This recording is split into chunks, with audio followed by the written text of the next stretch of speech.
बिस्मिल्लाहिर्रहमानिर्रहीम। अस्सलाम वालेकुम। आप देख रहे हैं उर्दू विद उज़्मा। आज की इस वीडियो में हम इल्म बयान और इल्म बयान के कायदे, तशबीह, इस्तारा, मजाज मुरसल और कनाया के बारे में जानेंगे। तो आइए वीडियो का आगाज़ करते हैं। प्यारे बच्चों, इल्म बयान अरबी ज़बान का लफ्ज़ है।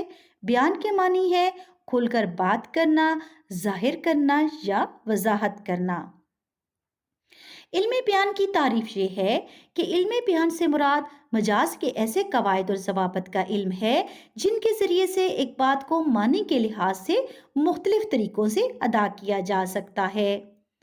इस तरह इल्म बयान एक ऐसा इल्म है जिसकी मदद से हम एक लफ्ज़ से कई मानी पैदा कर सकते हैं। इसके ज़रिए कलाम को समझने में आसानी होती है, मानी में खूबसूरती पैदा होती है।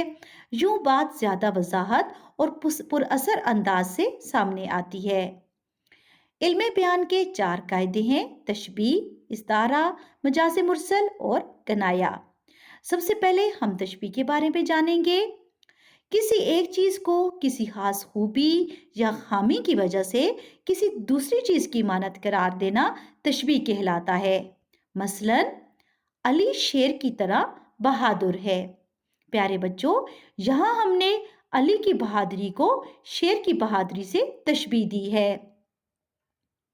इस्तारा, अगर कोई लफ्ज़ अपने असली मानों की बजाय मजाजी मानों में इस्तेमाल हो और असली और मजाजी मानों में तशबीह का ताल्लुक पाया जाए तो उसे इस्तारा कहते हैं। मसलन, अली शेर है। बच्चों, आपने देखा कि तशबीह की मिसाल में हमने कहा था कि अली शेर की तरह बहादुर है, जबकि इस्तारा में हमने डायरेक्ट अली को शेर कह दिया।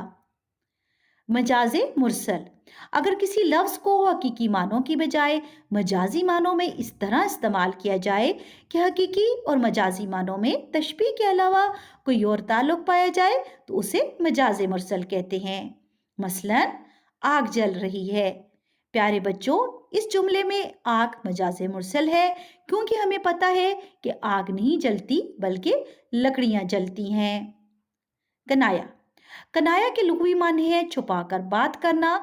इस्तिलाह में कनाया से मुराद है कि कोई लफ्ज़ अपने हकीकी मानों की बजाय मजाजी मानों में कुछ इस तरह इस्तेमाल किया जाए कि हकीकी और मजाजी दोनों मानी मुराद लिए जा सके। मसलन, अली एक सफ़ेद पोश इंसान है। इस जुमले में सफ़ेद पोश कनाया है। अगर हम सफ़ेद पोश के हकीकी मानी देखें तो इसका मतलब है उजला और साफ सुथरा लिबास पहनने वाला। और अगर हम मजाजी मानी देखें तो बोल चाल में ये लफ्ज़ गरीब मगर गैरतमंद शख्स के लिए बोला जाता है। प्यारे बच्चों, मुझे उम्मीद है कि मेरी इस वीडियो के ज़रिए आपको इल्म बयान और उसके कायदे, तशबीह, इस्तारा, मजाज मुरसल और कनाया की अच्छी तरह समझ आ गई होगी। मेरे चैनल को सब्सक्राइब करें। उर्दू विद उज़्मा। अल्लाह हाफ़िज़।